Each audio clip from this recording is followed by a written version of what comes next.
Salut los amigos et las amigas. Bah ouais, je ne sais pas comment on dit la copaine en espagnol. Vas-y, tu parles de quoi aujourd'hui? Aujourd'hui, on va parler des glucides.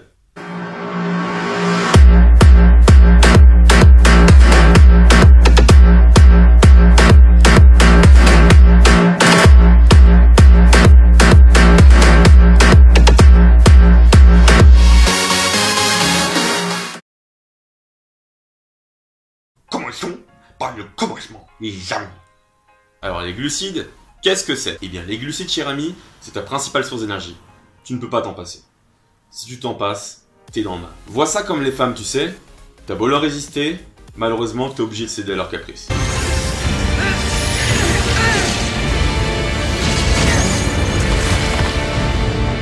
Kal-El, the last son of Krypton.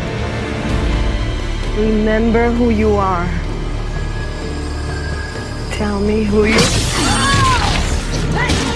Il existe donc deux principales sources de glucides. Les simples et les complexes. Mais complexe, ça veut dire que ça va me faire mal au crâne? Eh bien non. Et rassure-toi amigo, c'est bien plus simple qu'il n'y paraît. On commence donc par les simples. Dans les simples, on a quoi? On a le glucose, donc tout ce qui est à base de céréales, de riz, pâtes, voilà, tout ce qui s'ensuit. Vous avez le lactose, donc présent dans les produits laitiers, et le fructose, qui est présent dans les fruits. Et également le saccharose, qui est du sucre de table. C'est des rôdes, mais ce n'est pas de sac. Il faut que j'achète un saccharose. Ces glucides simples ont un index glycémique plus ou moins élevé. Deuxièmement, nous avons donc du coup les glucides complexes, composés d'amidons, de glycogène et de fibres, qui, quant à elles, ont un index glycémique relativement faible. Deux choses à savoir. Premièrement, les fibres. Elles ont la particularité d'être constituées d'une chaîne de sucre très complexe. Elles ne sont donc pas absorbées par l'organisme et donc du coup n'ont pas de valeur calorique. Et bah ouais, ça sert de consommer des fibres. Et donc deuxièmement, l'index glycémique. Vois ça un peu comme l'échelle de Richter, tu sais, celle qui mesure la magnitude des séismes. More problems for a troubled Earthquake. singer. Yep, We're we got having an earthquake.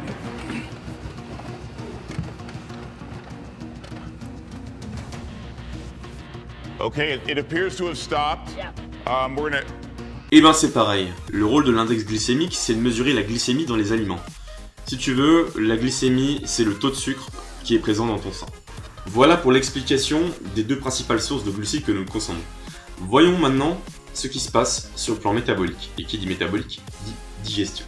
Lorsque nous consommons des glucides, et donc lorsque nous en mangeons, ils se transforment plus ou moins en glucose, qui est le carburant principal du cerveau. Même si dans le tien, ça n'a pas l'air de tourner très bien. Pour son bon fonctionnement, le cerveau demande approximativement 140 g de glucose par jour. Il est soit utilisé directement sous forme d'énergie, c'est ce qui vous donne la pêche durant vos journées,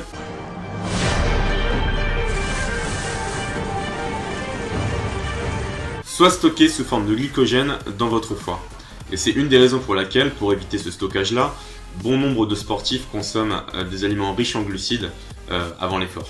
Bah Nico, il n'y a pas d'avoir trop de problème avec les glucides, ça a l'air cool d'en consommer. Bah non, ça serait trop simple sinon. Et là, c'est là que le bordel commence. On a un nouvel arrivant au bataillon, il est prêt pour la castagne, et son prénom, l'insuline.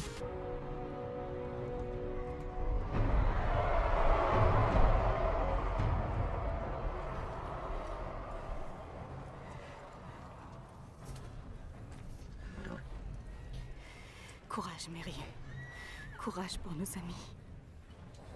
Et donc, après avoir consommé vos glucides, Comme dire, cousin. vous avez une réaction de celle-ci. Et il faut savoir que si vos taux sanguins sont continuellement élevés en insuline, ça perturbe la balance et donc l'équilibre des acides gras essentiels 3 et 6. Il faut savoir également que donc, du coup, cette hormone donc, qui est l'insuline s'occupe de la gestion des bonnes graisses dans votre organisme. C'est la meilleure, cousin. Elle les dirige en mode force de l'ordre, tu sais, en mode gendarme. Vous allez tout droit, monsieur, la nuage toxique arrive, alors circulez! Notamment celle emmagasinée dans le foie sous forme de glycogène. Il faut savoir que lorsque votre foie est en excès et donc en surplus de ce sucre, il va se répandre dans votre sang sous forme d'acide gras et se répandre par la suite également dans chaque partie de votre corps, notamment celles les plus inactives. Donc ça va être les fesses, les seins, les cuisses, le ventre, et c'est une des raisons pour laquelle tu vas stocker des graisses. Faut savoir que nos muscles en moyenne peuvent contenir 400 grammes de glycogène et le foie 100 grammes, ce qui n'est pas rien. C'est valable chez les hommes comme chez les femmes. Mais beaucoup d'entre nous sont en excès de cet apport de sucre. C'est donc du coup une des raisons pour laquelle le corps ne les métabolise pas, donc du coup ne les digère pas et ne les convertit pas sous forme d'énergie. Et la raison pour laquelle vous allez stocker des graisses. Si tu étais dans cette erreur-là en regardant cette vidéo, sache que tu n'es pas le ou la seule. Moi j'ai connu des gens, tu sais, j'avais beau leur dire il faut modérer sur les glucides, ils n'en faisaient qu'à leur tête, comme si de rien n'était, persuadés que les glucides ça faisait tout, ça faisait un corps, ça faisait des muscles. Or, ce n'est pas du tout le cas.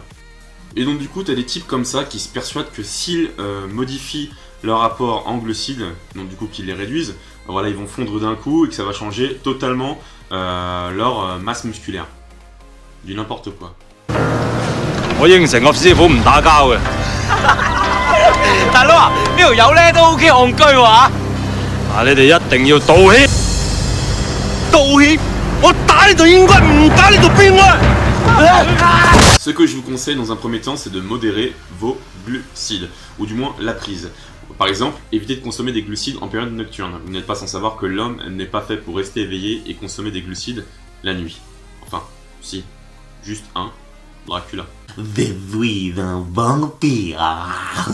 Faut savoir que consommer des glucides la nuit, ça entraîne une désynchronisation métabolique et donc du coup une modification et un dérèglement dans votre processus de digestion. Mais ça, on en parlera dans une prochaine vidéo. Un autre conseil, on va éviter les pics d'insuline. Bordel de merde, pas les pics d'insuline, surtout pas. Du coup, comme je vous l'ai expliqué, l'insuline, elle régule la quantité de sucre présent dans votre sang. Et il faut savoir que donc du coup, cette insuline, elle est produite par votre corps, car si vous avez une quantité trop importante de sucre dans votre sang, le corps va produire davantage d'insuline. Et l'insuline, pour se faciliter la tâche, ce qu'elle va faire, c'est qu'elle va diriger ces sucres-là dans vos tissus adipeux. Pour éviter une prise de gras inutile, ce qu'on va faire, c'est que dans un premier temps, on va éviter de consommer des sucres rapides seuls ou en dehors de vos repas. D'accord ? Encadrez-les à vos repas avec une source en protéines, telle qu'une viande blanche, une viande rouge, des œufs ou éventuellement un poisson. Une source en lipides, donc des bonnes matières grasses avec un poisson gras, des oléagineux tels que les amandes, noix de cajou ou beurre de cacahuète bio de préférence. Et également, on y ajoute des fibres. Tout ceci, ce que ça va faire, c'est que ça va ralentir le processus de digestion. Et par-delà, vous allez donc du coup avoir une meilleure régulation au niveau du taux de sucre qui est présent dans votre sang. Oh, t'arrêterais narguer? T'arrêterais narguer? Concernant les heures idéales de consommation en glucides, on a bien évidemment le matin. Faut savoir qu'après 8-9 heures de sommeil, votre corps il a vidé en totalité ou du moins en partie ses réserves de glycogène présentes dans vos muscles. Il est donc apte à recevoir sa nouvelle source de glucides pour aborder une nouvelle journée. Vous pouvez éventuellement, pour les plus courageux d'entre vous, faire une séance d'entraînement à jeun, donc du coup qui précède votre consommation en glucides. Il faut savoir qu'en faisant ceci, vous allez bénéficier certainement d'une meilleure absorption des glucides par votre organisme. Pour tous les go muscu, mec comme nana, vous le savez certainement, une autre heure de prise idéale, c'est 2 heures avant votre séance. Pourquoi? Parce que premièrement, votre corps il va s'en servir comme source d'énergie pour alimenter votre séance. Et deuxièmement, ça va bien évidemment limiter le stockage des graisses. Pour ceci, pensez à consommer une source de glucides avec un indice glycémique assez bas qui puisse donc du coup alimenter tout le long de votre séance. Je mettrai le pâté sur les glucides pour des gros biscottos pour la séance. Et enfin, le moment le plus intéressant pour prendre des glucides, c'est après une séance d'entraînement intensive. Il faut savoir qu'après celle-ci, vous avez vidé vos réserves de glycogène musculaire, donc vos réserves de sucre présents dans vos muscles. Et donc du coup, vous voyez ça un peu comme des éponges. Elles sont asséchées et elles sont prêtes donc du coup à absorber toutes sortes de glucides pour reprendre de leur force. C'est le moment le plus intéressant à mon sens et je pense que pour tout le monde, ça se passe de la même manière. Donc voilà, donc après votre séance d'entraînement, votre recharge en glucides pour rebooster vos réserves de glycogène, on ne consomme plus de glucides parce que sinon vous allez faire de la merde, d'accord? Vous avez sinon une autre option qui est un peu plus classique et connue par pas mal de personnes qui font de la musculation régulièrement, c'est éventuellement faire en semaine 2 jours off, 1 jour on. Je m'explique. Vous allez faire pendant 2 jours no carbs, donc sans glucides, ou du moins limité au maximum, donc avec des glucides que vous allez retrouver à travers les légumes ou autres, vous savez, des glucides naturels qu'on ne peut pas ajouter, donc avec les oléagineux, dans les noix de cajou ou autres, des glucides qui sont déjà incorporés dans ces aliments-là. Donc 2 jours off où vous n'allez pas en consommer, et 1 jour on où vous allez recharger. Donc lorsque vous allez recharger, c'est pas pour non plus faire du n'importe quoi, c'est avec des matières alimentaires de bonne qualité, telles qu'une base céréalière, donc des céréales, des pâtes, du riz. Voilà, donc on va pas aller dans les cochonneries. Salut, je m'appelle Théodore. Aujourd'hui, je parle à visage masqué. Voilà, je tiens à dire que Nicolas il a totalement raison. Faut prendre les glucides après la séance. Regardez, j'ai commencé la muscu il y a 1 semaine et j'ai déjà des résultats. Et puis l'option la plus courante par les go-muscu avec un niveau avancé, c'est donc du coup la décharge en semaine avec une recharge le week-end. On appelle ça bien évidemment le cheat day. Donc du coup, vous rechargez le week-end en vous faisant plaisir. Hein. Donc ça peut être une pizza, je sais pas, un burger. Et ce qui s'ensuit, mais c'est-à-dire qu'en gros, votre diète à la semaine, elle va quand même être assez régulée, d'accord? Donc avec une baisse au niveau des glucides de manière journalière, pour que vous puissiez donc du coup avoir un apport calorique plus conséquent le week-end. Le principe du cheat day. Attention tout de même à pas abuser du cheat day, hein, d'accord? C'est une relance métabolique mais aussi psychologique. Donc on peut se faire plaisir sans en abuser. Attention à ça. Les glucides, oui, mais apprenez à les modérer. Parce que si vous les supprimez, c'est pas bon, parce que donc du coup, si vous n'alimentez pas vos réserves de glycogène musculaire, vous ne construisez pas de muscles. Et ensuite, si vous en abusez, vous l'avez compris, ça fait du gras. Si vous apprenez à les contrôler aussi, sachez que votre corps il va tout de même changer. Donc qualité musculaire accrue, moins de rétention d'eau et moins de gras. Et je pense que vous apprécierez un petit peu. Et enfin, n'oublie jamais que tu es le seul ouvrier, chef de chantier, architecte et même banquier de ton body. Parce que l'alimentation, c'est quand même 80% des résultats. Si tu arrives à comprendre ça, et à le mettre en pratique, crois-moi, tu progresseras. Le bricoleur, le bricoleur, oui on peut. Ne traînons pas, le travail n'attend pas. Construire et réparer, tout doit être parfait. Voilà les amis, j'espère que cette première vidéo sur cette thématique vous aura plu. Si c'est le cas, n'hésitez pas à la commenter ou même lâcher un petit like, ça me ferait super plaisir. On se retrouve à partir de la semaine prochaine sur une nouvelle vidéo avec une nouvelle thématique. En attendant, envoyez une RV à la salle. Je vous dis à la revoyure. Tchou. Essentials in the jungle.